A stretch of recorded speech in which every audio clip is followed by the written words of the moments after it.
So, Oh my God, what are you doing here? Hello. Roz? Come on in, sit How are down. you? Oh, is this for good, how me? are you? Oh, This thank is you. for Yeah, Oh no, my cheers. God. You know what else is for you? Oh, These two shots right here. brilliant. Shall we? Yes. Oh my God, cheers. Cheers.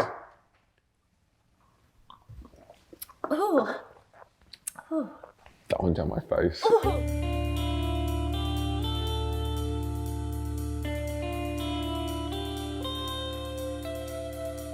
So obviously I know what's been going on with you for the past decade, but would you let everyone know, give us a TLDR of your Easy. career? So started playing pro in 2012. Cool, got that right. And first team was in 2020, but I wouldn't really say like that's when I went pro. You said 2020. Oh, did I? And then, was at uni for a bit. 2012, like played against Radio a lot, and then ended up joining him for and everyone else for like the Chief years, 2015, 2016, great times overseas. Went overseas a lot. Like 4 or 5 times. Yeah. That's about it. That's still it amazing. was brilliant. Had really good times. Didn't hit like the goal of being a player, which was always like proper qualifying. The system's changed now, but like qualifying for the event, like Worlds, MSI, whatever. Yeah. That was always the goal. Never quite hit it, and then had like a few turbulent years towards the end. Broke off from Chiefs, founded Order with like Jake and everyone like that. Had a really good time, and then stopped being a pro player at the end of 2019. Started like not having as much enjoyment in it, and then but I still like really love the game, just not the playing aspect as much. Went into coaching. Got lucky enough to get an opportunity at Excel in the UK, in Europe, or actually no, it's still Europe. Yeah, no, it is. It's just like Brexit. It's just complicated. And then and then that was basically it. Been there for 2 years, and now just like exploring options during this off season, which is where we are right now. Yeah. Looking back on your career and also what you were doing outside of esports for a while, do you ever think about or mourn the life that you would have had if it weren't for esports? Yeah, no, very valid. I think like something that's pretty critical to understand is like, in the same way that I remember actually a friend asked me back in like 2015, he asked me if this was something that I was going to do long term, or if I could ever see myself moving out of a player to like go into a coaching role or like commentary, or and at the time I remember answering him pretty emphatically, like no, like this is just like, just like the thing that I'm going to explore for a little bit, and then Mom, it's just a phase, and then I'm just going to like transition out of that and just go back to what I had imagined my life was going to be like. And in the same way that like obviously I didn't do that, and I went into coaching and everything like he kind of foretold. In the same way, like I'm not sure, like I had an idea about what I wanted to do prior to playing, but I don't think I would have gone down that route had I done it. Because it's just, what if I'd done it and I didn't like it, right? And then I would have gone into something else. In terms of like mourning, it's like you always have to weigh up the things. I think that like had I not done this, would I have always regretted it? And I can safely answer it now because I've done it. And I'm obviously still in it, so I'm not regretting doing it. But I think that's like something that I definitely tackled, like that issue is something that I definitely tackled a lot more when I was like just coming out of uni, and and I was like tossing up whether or not did I actually want to go into full-time playing, coaching, and all of that. And I made the decision to do it, and now I'm pretty happy with where I am. Yeah. So do you think that you feel fulfilled by your life? Yeah.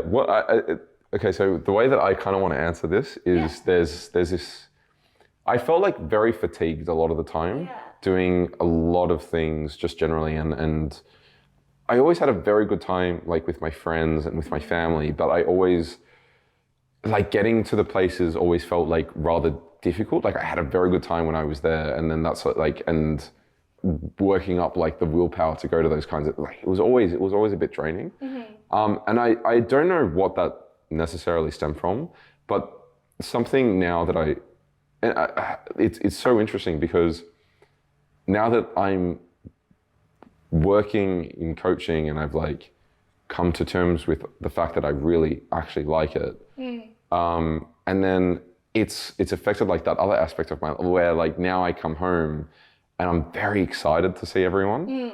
And I feel that when you come home. Yeah, and it's not like I wasn't before because I would always have a very good time when I was there. No, of course. But it was just like, I'm not sure what it was, but it's changed. And I don't know. I think it says a lot about like where I am and like maybe like happiness or fulfillment, however you want to phrase it. I think that part of it has definitely come. And it's like spilled over into other like facets of my life. So that's pretty cool. Yeah. I'm gonna change the vibe here a little Okay, bit. Take it cool. back a little casual, have a little drink. We were talking about this literally just before we started, and I told you I wanted you to mention it here. Can we talk about the origin of your name, Swiffer? Yeah. Because it is fucking hilarious. Okay. Yeah, I can. I can. So you know, but I do. But tell So, please. when I was 16, which actually All the best stories start with it's actually over a decade now. Oh my god, Right? yeah. So when I was 16, played a lot of Dota, and on like Battle.net, you could if you like were getting banned because you were like a miscreant. Yeah. If you're getting banned from Battle.net, you could like, unless they had the IP address like banning, you could just like make a new account and do whatever. So it's like whatever. Yeah. So I would always go for like shock value names with my friends, and they would do the same. Yeah. And I'd watched this South Park episode at the time. And it's that episode where it's that one with Oprah. If you've seen South Park, you know what I'm talking about. Yeah. I don't think there's another episode with her, but basically what happens is like they've got like the main narrative, and then the side narratives that it's like Minge is like holding people hostage or whatever. And it's just like it's ridiculous, right? Absolutely. I don't know, something about that as a 16-year-old really appealed to me. Yeah. So I went with the name. I also didn't think that I would play League for a really long time. Yeah. I thought that I would go back to Dota. It was just a phase. Just go back to Dota. So I named myself Queef Sniffer. Queef Sniffer. Queef Sniffer. Yeah. Because that's like. That's just where it was. The epitome of hilarity when you're 16. Absolutely. Absolutely. It was a banger name. Yeah. Do you say so much? Yeah. Anyway, and what happened was I had that name, didn't do too hot season one, like pre-season, whatever, you know, what it is what it is. Started hitting like higher ranks in season 2 and season 3, and I can't remember which season it's specific. I think it must have been season 2, because that's when I did decently. And at the time, I used to get like a lot of compliments on the name, but also, I think it says a lot about the maturity of like the scene at the like league at the time. 100%. But then there was also people that really were a bit more mature. I wouldn't say worldly, but whatever. Took like offense to it. And I used to pop on the forums occasionally because I was a true gamer, and I found a forum that had basically it was saying, I've just played with the most disgustingly named person that I've ever encountered, right? Yeah. And there I was, like front and center, Queef Sniffer right there. Yeah, front stage. And Riot Freak actually responded to that and was like, please use like the proper reporting forums, but like take a look at these names. And because it got some kind of traction, the next day I logged in and my name was Chief Swiffer. Oh, so they had like they changed it. They just changed it. Like it was Queef Sniffer to Chief Swiffer. So it's like thanks, Riot. Keeping like the integrity of the name, lyricalness of the name, but had made it a lot more PG. Thank God. And I kind of vibed with it instantly. I didn't get like annoyed. I was like, oh, I'm not gonna get those compliments anymore. But like I'm like I don't care. It is what it is. Yeah. So I started going by Chief Swiffer, whatever. Then I joined Immunity with Radio. Sam and I, Spooks and I joined Immunity, and we did like fine or whatever, finished WCG. Better than fine. Went to WCG in 2013, which was my first international tournament, and then ended up breaking away from Immunity and making our own org. And one of the running jokes at the time was that we kept calling it, well, Sam kept making names like Chiefs Rowing Club, blah, blah, blah, blah, blah, based off like, you know, the name Chief. Yeah, Chief Swiffer, which obviously like I can't claim intellectual property over because it also got changed like without my consent. That's like a riot thing. Yeah. So, but what ended up happening was we ended up calling ourselves the Chiefs. And obviously was on that for the next 3 years. 2014, 2015, 2016, 4 years. 4 years. 2014 was a bad year. So just like was on Chiefs for the next 4 years. So I never I was always Chief Swiffer, but then at some point the Chief just got dropped because it wasn't, it was the org brand now. And so then I became Swiffer, and Chiefs obviously were always Chiefs. And they kept the name when I left. And then, went to order a Swiffer, and now that's my name. Yep. Nice. That's it. That's where it's from. Hell yeah. Thanks, right.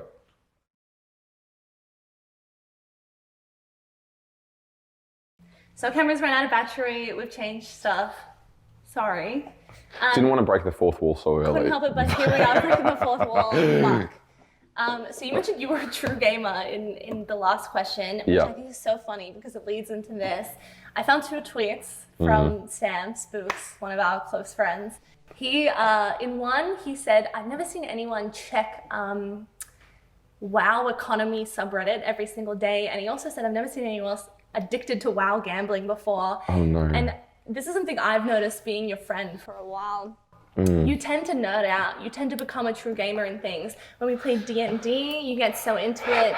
The times where we've played Diablo between splits. I mean, obviously with League, obviously with WoW, and you mentioned before Stardew Valley. So can you talk about what it is in you that pulls you so much to games and wants you to dedicate so much of your free time into it? Sure. Okay. Yeah. No, I can do this. So I think that it's I always want to be good at what I care about. Yeah. Right? I want to be good. Admirable, right? Yeah. I want to be good at what I care about. And I love I do very much enjoy immersing myself in the entire experience. Now, the problem for me is it's I was much better at it when I was younger, where I would just be able to play through a story and just enjoy the experience a lot more. And I think something that's happened to me as I've gotten older, and I actually specifically think it happened because of League, is that you get to the point in League where it's I only enjoyed the very competitive aspects of it. And being better than other people and and flexing that. Yeah, totally. Right? Hell yeah. And knowing the game at a better level than other people. And so that kind of competition, because obviously some of the things you mentioned aren't Stardew Valley competition, but now I have a difficult time because I've just started playing the Witcher 3, and it's almost I want to enjoy the story, but I have a very, very difficult time making myself resume the game when I'm about to make a decision in the game, because I want to Google and see whether or not I'm about to make the right decision. Is this an impact to And I'm is it going to cut something off? Do I need to do this? If I want to get the best ending. Yeah, exactly. That's, and it detracts a little bit from the story, but it's this compulsive need a little bit to be really good at the game. And Stardew Valley, there was this point where it was I didn't want to play the game anymore because the only thing that I could do in the game was improve my farm, but I wanted to make it the most optimal farm possible. Yeah. And I couldn't do that unless I sunk 5 hours into an external third party Stardew Valley planner thing. And I was, which I did do, which I did do, Of course you did. which I did. And then I ended up like enacting that in the game, and then I built it, and I was like, okay, I won Stardew Valley, and I was like sick. And I did that with like WoW. Like I always wanted to like optimize gear, like have the best like econ. Like if someone beat me in like a duel in WoW, I would take it very personally. like I would like hunt the person down and just like make like a conscious note of the person, so that whenever I encounter, I would want one up over the person. Even though I would like pretend to be like super chill, and I'd be like, well played, man, seething. How dare you? Yeah, and that's like, I think I got that from League. Yeah. And that's like gone into like the other games and stuff like that, which is why I also find it difficult to get into new games, because I think like it's almost like you give yourself a bigger learning curve than other people that's have. it. Yeah. I don't want to be mediocre at the game. Yeah. And so like if I'm going into a game, I have to make sure that I understand all of it. Yeah. And I'm happy to like learn it, but and I've obviously, like, I don't think I've ever found it, because games are like meant to be played, right? It's like I've never found a game that's been difficult, like too difficult to learn, but I just like know how much time I'm going to have to put into it. And it's one of those things where it's like, do I actually want to put the time into this? Yeah. Something that I'm not invested in yet. I know I'm going to nerd out, and this isn't worth nerding out for. Yeah. So I'm like very, very picky, or like I tend not to really like I haven't gotten into like any of the, like I never got into Counter-Strike or Valorant, because I knew how much like technicality was in those games. And I was like, I can't, because I know what I'm going to do. What I'm going to become. And I'm just Yeah. Not going to do it. Yeah. It's so funny because I feel like I see the side of you which is very like logically driven, practically driven, but then there's also the side of you which is so like empathetic, or you're so like astute with conversations or like emotional situations. I wonder how does that impact you as one, a coach, but also a coach who used to be a player? Like, do you find it hard? You want to be the best coach, right? And you want your players to listen to you, but also you used to be a player. You understand what it is to feel human and be human and playing. How do you balance that? Yeah, so I think it's like pretty important. I think the thing that I know is that, so first, like my experience is going to be different to other people's. I get that, which was actually one of my like big problems as a player, was like, there's this thing that I used to say, because I couldn't communicate when I was playing the game. That was like my big thing, because I grew up like in a very like solo like RPG whatever. Like I couldn't calm whilst playing the game, because that's how I learnt the game. Yeah. So that was always my biggest challenge. And then the things that I would say after review, like I had ideas and I couldn't communicate them in the game, and I would get very, very frustrated with, especially Sam, because I was very comfortable. Yeah. And I would just say, it's just like, you should know. You should just know. I was like, you should just know, and if you don't, you're shit. Like, but obviously as a coach, it's like, I've got to break that down, because it's like, you can have really good ideas about the game, and just not know how to present it. Actually, and that's something like on Excel that I learned a lot, especially from like Joey, like Young Buck, was how to present information in a way that's like digestible. In terms of like empathy and that's actually what I think like my strength is as a coach. I think so. It's like I can understand the game logically, analytically, because a lot of it is just like pattern recognition, which I think I'm pretty decent at doing. And then the other side of it is players have like specific thresholds for information, and you have to a lot of like the things that hold players back from maybe incorporating as much as you want is basically like their own mental blocks against things. It's like, or like retaining information or whatever it is. You can have like people that like have higher thresholds and whatnot, but like it's like if someone's put in the effort to get to the point where they're at, where they can go like amateur or pro or whatever, it's like they have the capacity to learn like most of the things that you're saying.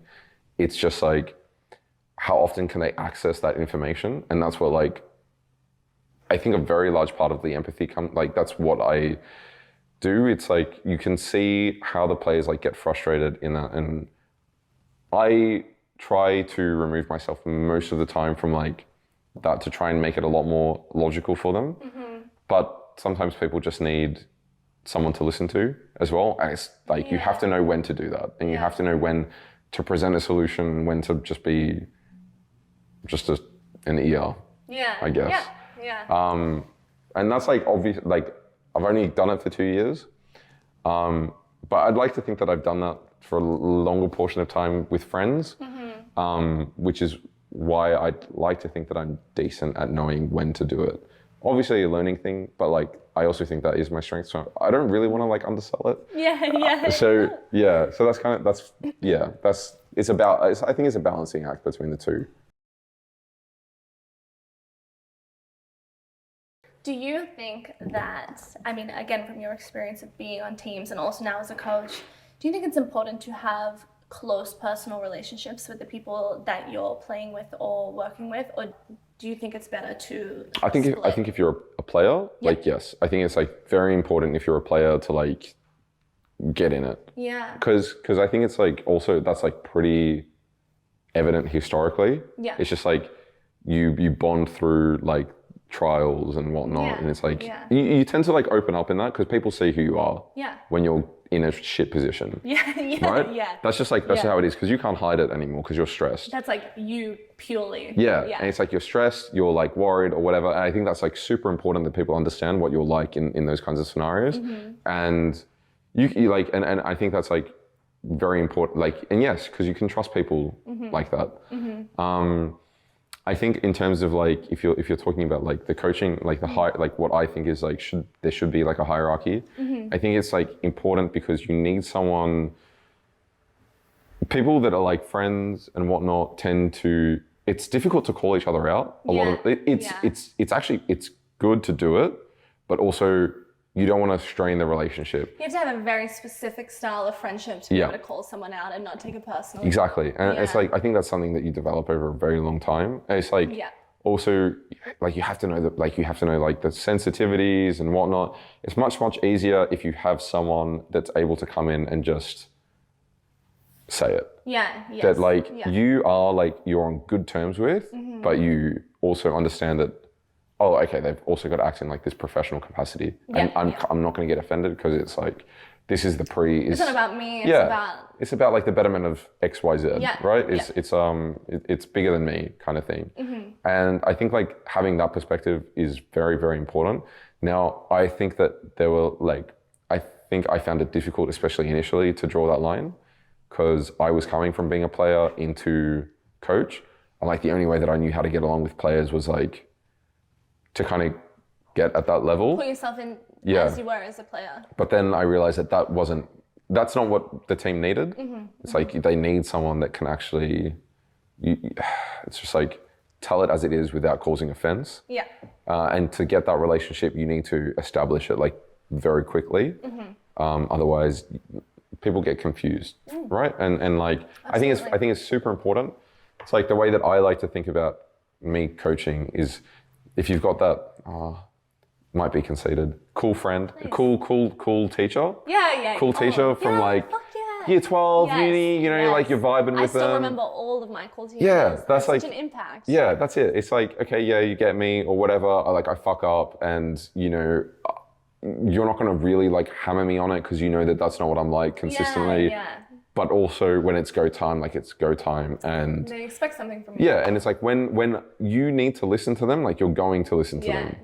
Because you know that they're in a no nonsense, like that kind of thing. That's a vibe that I want to. No nonsense mood. It's a vibe that I like building. It's like, okay, we're in the season. Like, okay, we're gonna try things out. Okay, I like to always think of my English teacher. It's like, you know, you've tried a new writing style. It's fucking shit, but it's fine because it doesn't matter because it's not the playoffs. It's not exams, right? But we're just not going to do that again. And good you're try, like, maybe not. And it's like not for you. Yeah, I had a French teacher, and he used to say stuff like, I'd be like, oh, like, I'm not ready for this oral presentation, and then he would just be like, all right, just just go to like the sick bay. Just pretend that you didn't come here. Yeah. And it's like that's kind of relation. It's like he was a good teacher, but he also knew me well enough to give me leeway. Yeah, when you needed it. Yeah, and so that's like what I hope to be for like the players that I coach. Is like that kind of like healthy mentor relationship. Which I was very fortunate, I think, to have like in a lot of the mentor positions that I encountered growing up. So now that you've had your time as being a coach and you've been able to like learn from being a player and how you want to be as a coach, obviously you have to go through some shit times to know that you don't want to be that way, right? Yeah. And I know this story, but other people don't. I would love for you to tell me the snide cunt story. Sure. Because that is just good time in a gaming house, right? Yeah. So this is always a problem that you have on teams with like ego and whatever, totally. And it's so what had happened was I was in South America. So this was 2016. 16, right? Yeah, 2016. Yeah. So I went to South America for like the beginning of the split. Most of the split. Most of the split, yeah. Most of the split one. They were losing and you came back and suddenly they were doing so good. Yeah, okay, so we'll get to that. Yeah. But like basically from that I could tell a lot of the time like the guys would reach out to me when they weren't doing that well. Yeah. Because it's like, you miss what you don't have. Yeah, totally. Grass is always greener. Yeah, and so like I knew when they were losing because they would talk to me.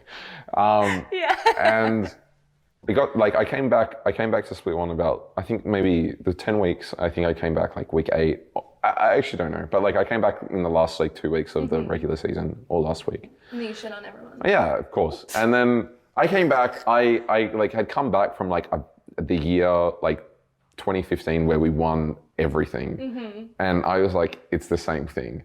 So I came back and I was like, guys, we're just gonna win, like whatever. Yeah. And why are you stressing so hard? Yeah, and I don't think I actually played well. I think that like everyone else stepped up because they were just happy. Back. Yeah, oh I think they were just happy, right? At the time, it wasn't like that. At the time, it wasn't like that. At the time, I was like, I'm so good. But retrospectively, that's how it was. Yeah. And then going into like playoffs, we won or whatever. And so the narrative in my head was like, I've been away for like I've been away for the majority of the split. I come back and we're just smashing everyone. Like, it's me. I must be the sickest cunt. And so I was not a good teammate. And so we go to Mexico for the international like wildcard qualification tournament thing that they used to do. And I'm there. And to be honest, I actually think I'm having a very good like scrim tournament. Not necessarily like on stage, but scrims, yes. Yeah. And so I like the ego. It was so bad. And then we got to this point where we lost against, I don't know, we must have lost against one of the worst teams in the tournament. And so we were like trying to diagnose a problem. And I'm just sitting there like silently. I'm just like, oh, we all know what it is. And it's not me. Right? So I just said something like, I can't verbatim remember, but it was like, it would be nice if our bot lane like didn't run it down for one game, right? In like the team. Which was who? Ejim and Radia? It was Ejim and Radia. Yeah. It would be nice if like, oh guys, we can't win because it's going to be 5v3 on the map, right? Or something. I can't like that. Yeah. That was kind of like implication that I went with. Yeah.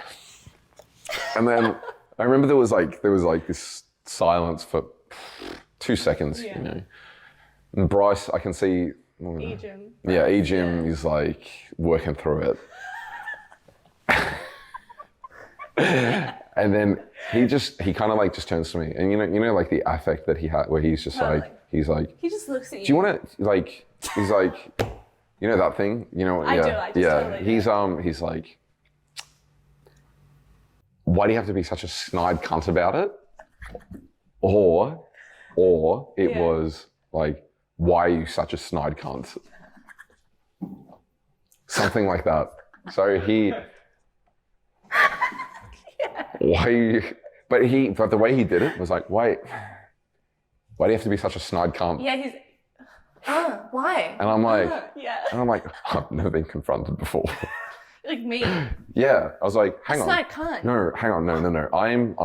I'm playing well. You can't talk to me. I am the reason. Yeah, but that tournament like was my worst one of my worst in like, anyway, it was balanced. I had like good ones and bad ones, but I think like in scrims I was doing well, and like competitive I was doing bad. But like I was a bad teammate, and I was definitely scapegoating like our bot lane at that tournament in my head, and I just vocalized it.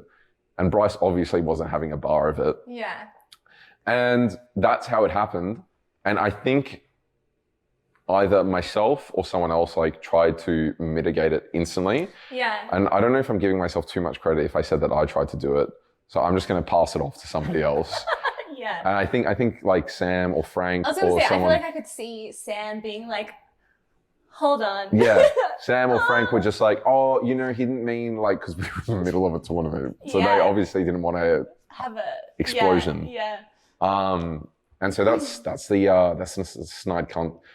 Simon, I can't remember I got called a snide cunt. Yeah. Yeah, that's where it is. Looking back, do you think you were being a snide cunt? Oh, absolutely. Yeah. Yeah. I think like Bryce was pretty on the money with those kinds of things.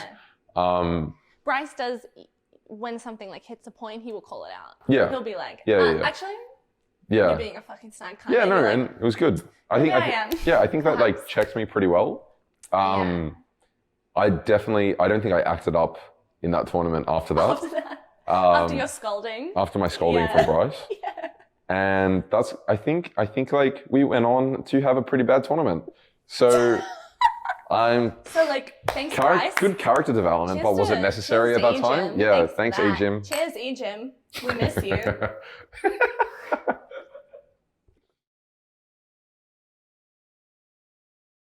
To finish us off, I would love to ask, through your ups and downs, through everything in esports, in OS, in the UK, what has made it all worth it for you?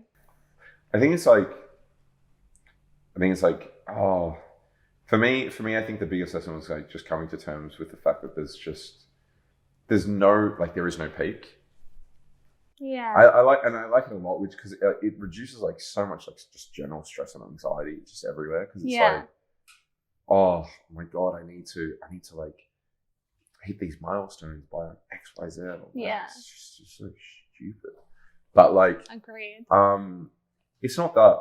I'm very much on it to, like, for me, it's interesting that I said that because I do have like these internalized metrics of success. Mm-hmm. As everyone does, that I right? want to reach. Yeah. But I've also realized because of like my prior failure to do that I also had a good time trying to get there. Yeah. And so I'm happy to do that again because of the experience that I had. And so that's like, I think that's probably the most valuable thing that I've been taught. That's so lovely. That's such a sweet sentiment. So, yeah. Yeah. So that's kind of, I think that's probably like the most valuable thing that I've learned from it. And just like now it's actually just generally getting to help people also either get to that stage or like reach milestones of their own that I'm like very happy to have been a part of, because I know how much like it meant to me. So that's it. Yeah. That's so lovely.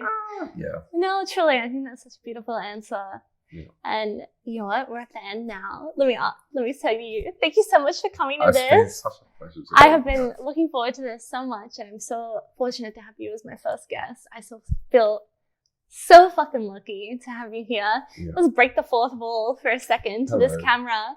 Thank you so much for getting to the end and watching this. I've been dreaming about this for like a year now. I appreciate you so much.